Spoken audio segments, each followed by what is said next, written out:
Welcome. This is a new section on Behind the Grind.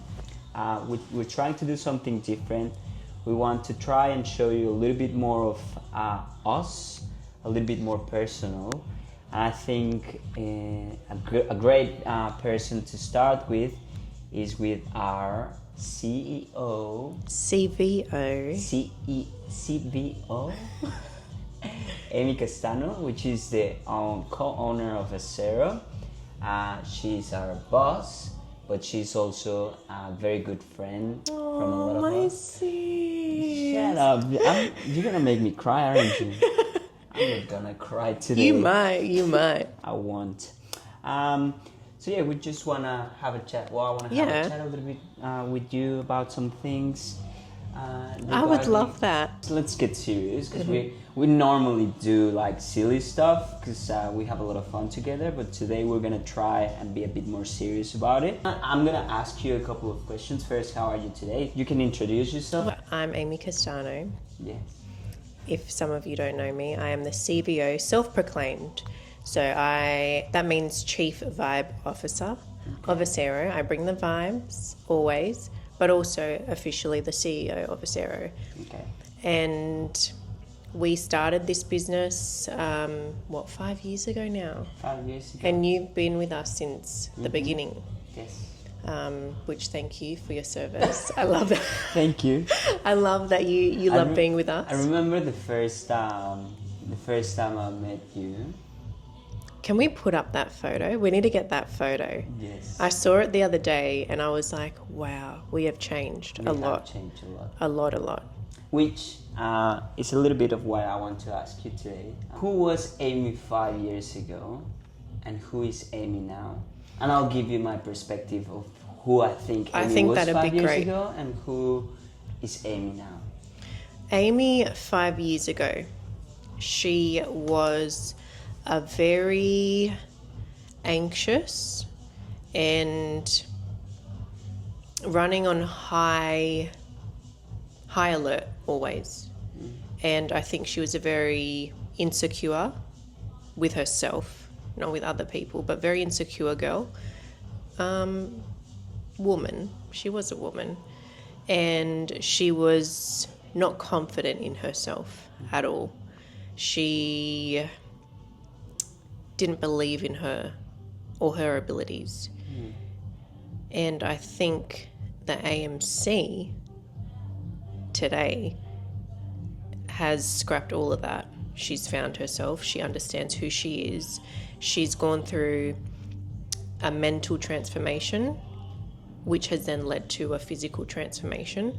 She's much happier and she's just vibing and thriving always. She's a boss-ass bitch. Yes. So what's your perspective? It is like, for me, from the moment I met you, it was like I've always seen this very confident. It's funny when you say that you were so insecure because I've always felt like, wow, Amy's so confident and you gave me so much confidence, like, to myself as well. Like, I feel every time I'm with you, I feel so much more confident as well. Oh, I think because I think that's vibe you give to people. You can be intimidating, because I was also intimidated at the beginning, because you give that, like, you're so confident with yourself that you can be a bit intimidating. But yeah, obviously you went through a lot, like the first maybe 2 years when I was working here, when we started to become friends. Yeah. We became friends pretty quick. Very quickly. And you went through a lot of things, and it's just crazy how, like, strong you were through all these, like, things that happened to you. There were a few moments where I cried at your house. Yeah, but I think still, like, it was something really tough to go through, and you were still, like, working every day and trying to put, like, the best attitude at all things, you know. And that's what has made you what you are. You're gonna make me cry. No, bitch, don't cry. But, like, it's and that's why I will always, like, feel like I'm very proud of you, because you're all, like, really, like, yeah, the things you do every day and all the things that you've done, like obviously for me, because like I said, like you've helped me a lot with my confidence, and when I'm with you, when I'm in a room with you, I feel so confident and I feel like I can be myself, you know. So which is really really good. But what do you want, sis? I'm joking. Can I take a leave on Friday? No, but seriously, and that's why I just love being around you, because it's just I love being around you too. You're just like a very positive person, and you never say no to anything.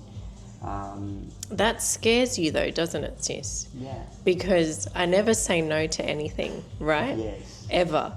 Yes. Someone will ask, do you do lymphatic massages? I'm like, yep, we do.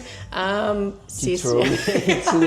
I'm like, yeah, we do. And I'm like, hey, sis, do you know how to do lymphatic massage? You're like, yeah, I think I learnt that at university. I'm like, oh, okay, because you got a booking at 10 a.m. I'm like, okay, let's go. But I think that's as well a part of me is like, you don't know how to do something until you do it. Yeah. And every expert in the field has started at the beginning. Mm-hmm. Like now you can do a lymphatic massage with your eyes closed. Yeah. But that, if I never said to you, we're going to do lymphatic massages, to this day, you wouldn't know how to do one, right? But then again, it's the confidence that you transmit to people, you know? Like, I'm like, okay, if Amy thinks I can do it, I can do it, yeah. you know? Yeah. But that's, maybe if it was someone else, I'd be like, oh no. But it's just that, like, confidence that you give me, yeah, and makes me do things that I think I cannot do sometimes, you know? Well, I hope everyone feels that way with me. Yeah, I think a lot of people do. So, I'm not checking, that was beautiful. I'm not checking so let's go back 5 years ago. Yeah. What do you think was like, and let's talk about a moment where we were together. Where do you think was your worst day when you were around me? I seen like a day that you remember that you were like, fuck, that day was really hard. And when I was like, going through something personal. Yeah. Yeah. Okay. The day it was in COVID lockdowns, and you were 5 kilometers in my radius, so I was able to go to him for mental health. You were a part of my healing process. And Jorge lived over the bridge. Driving over that bridge, the harbour bridge, was therapeutic for me. I would put on like a very sad song. I would bawl my eyes out, and it was like very therapeutic just driving to you. Yeah. I remember that day I came to your place with your partner at the time, and I just had enough. Like I was literally at my breaking point, and you saw how much in pain I was, and I just couldn't, just broke down in front of you guys.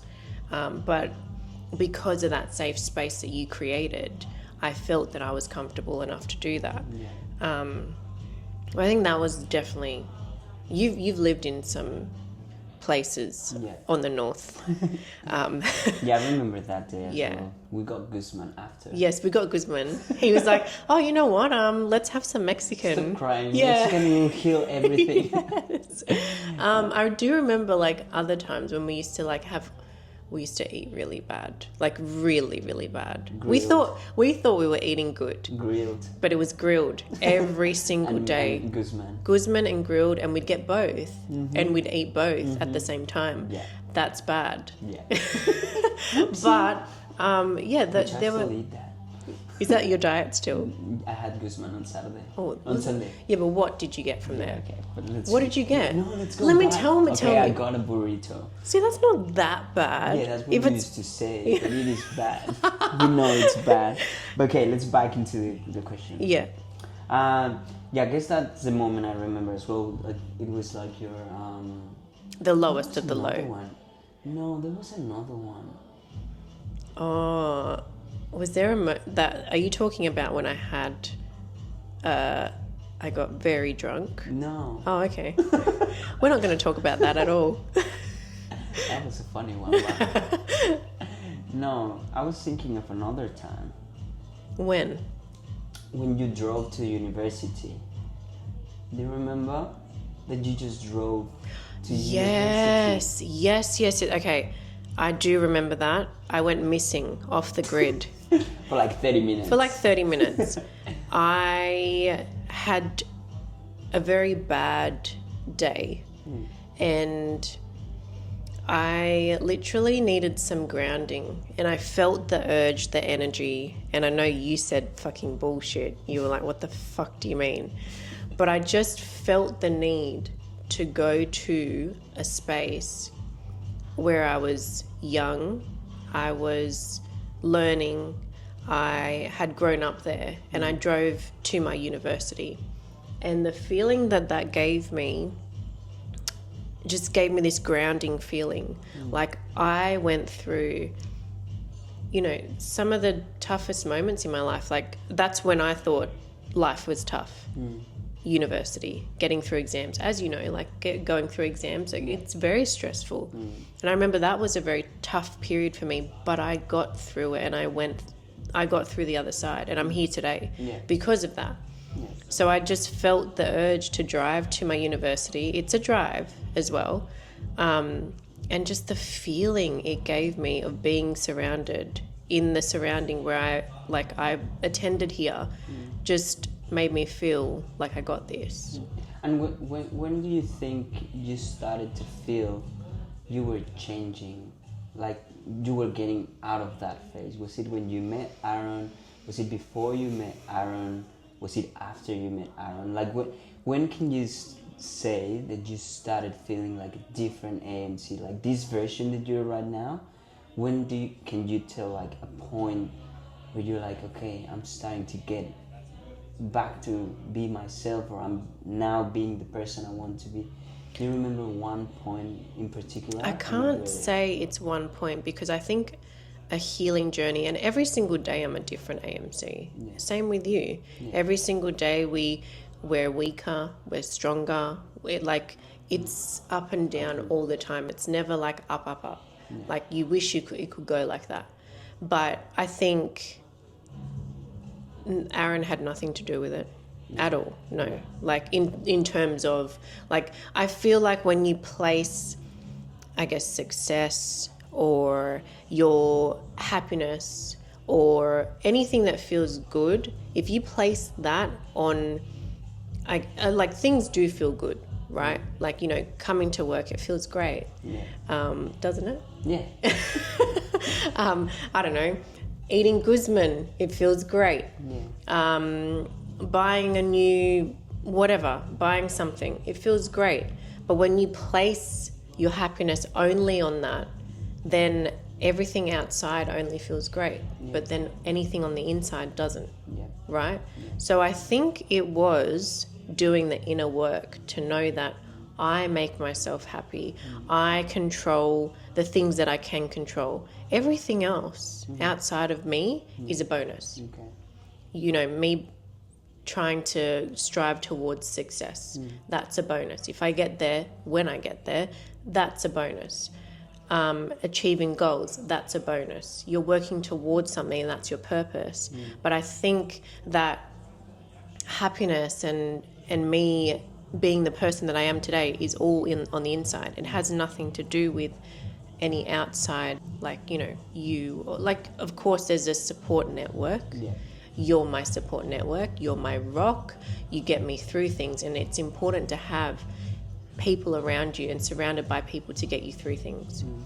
You can't do things on your own. You can, in the sense of like holding yourself and doing the inner work and meditating and therapy, which I strongly believe in, exercising, eating healthier, doing better habits to make your day better. But I don't think outside noise or anything that is on the outside should be the reason why.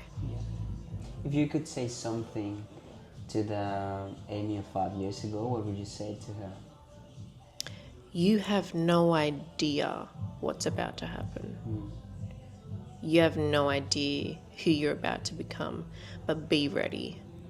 Because... Be ready, bitch. Yeah, Be ready, because you're ready. going to own that Shit space. is coming. Yeah, you're gonna, like, and also what you're feeling now, I would hug her and be like, what you're feeling now is not gonna be how you're feeling in the future. This is a moment.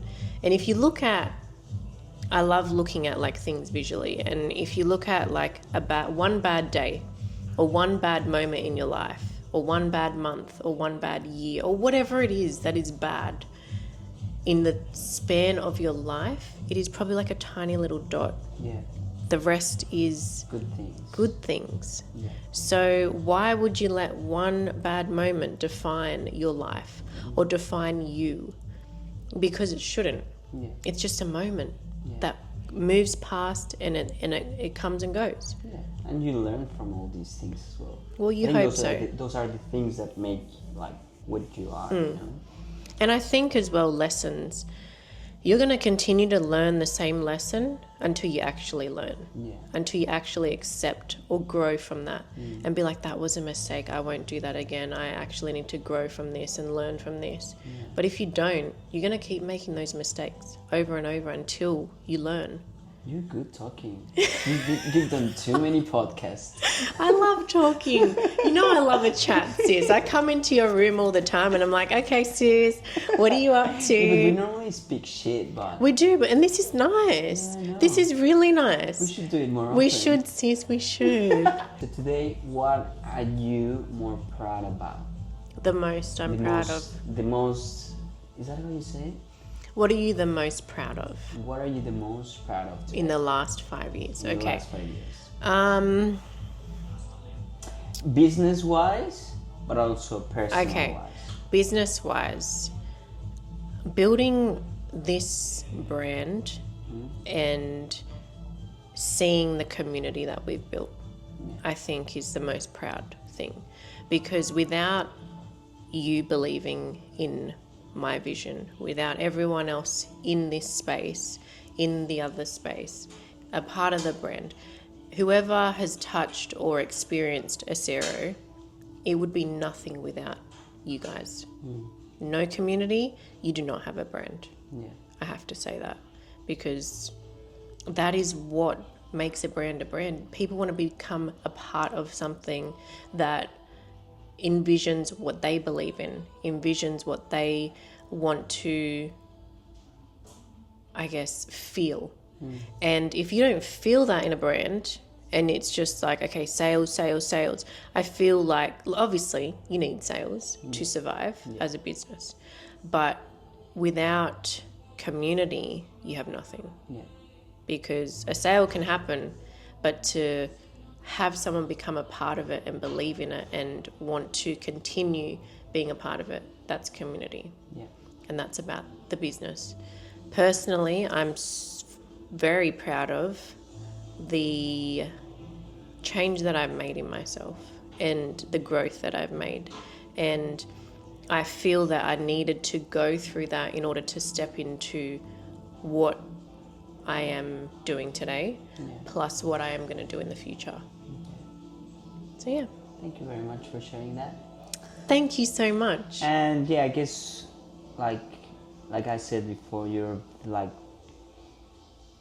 the most important, well, not the most important, but you're a very important part in our lives, as in business, but also personal.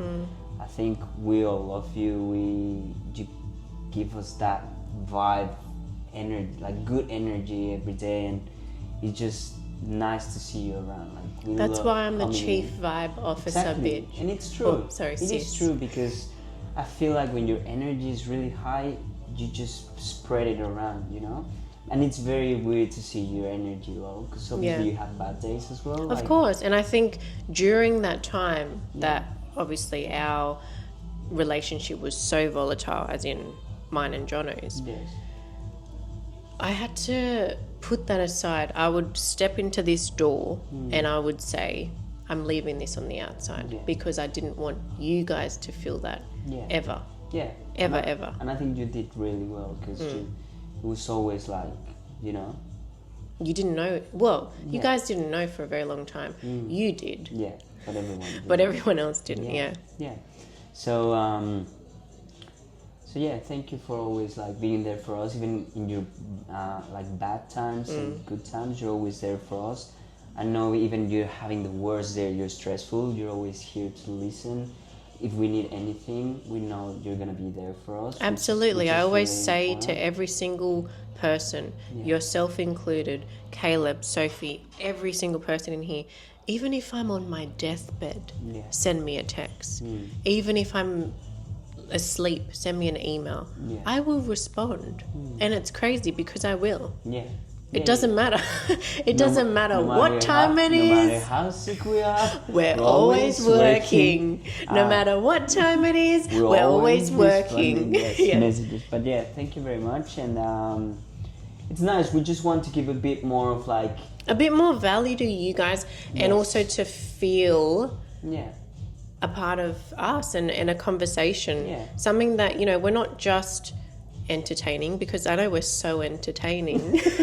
We're not just about fitness, we're also about on the inside. You know what we should do? We should get a poll on Instagram of the person we're going to do next, and get them to ask questions. And ask them those questions. Let's do that. Because that way we're answering your questions. Exactly. Well, thank you so much for watching another episode of Behind the Grind. I hope you enjoyed this kind of... This was my first interview, so I'm a bit nervous. I'm not the best. My English is not the best. I need to practice a little bit. You're very entertaining. Oh, was I? You are. You ask the right questions, and you also give as well, which is important as an interviewer. So he's just been promoted to interviewer. She's just saying that because she has no other choice. I'm the best and only choice here. So we cannot say. But yes, I think that's a good idea. To ask everyone out there. Next. Who do you want to see next? Who do you want interviewed next? And then we can get that organized for you guys. We really enjoyed that. So did you? Yeah, I did. Okay, perfect. Thanks, guys. Bye.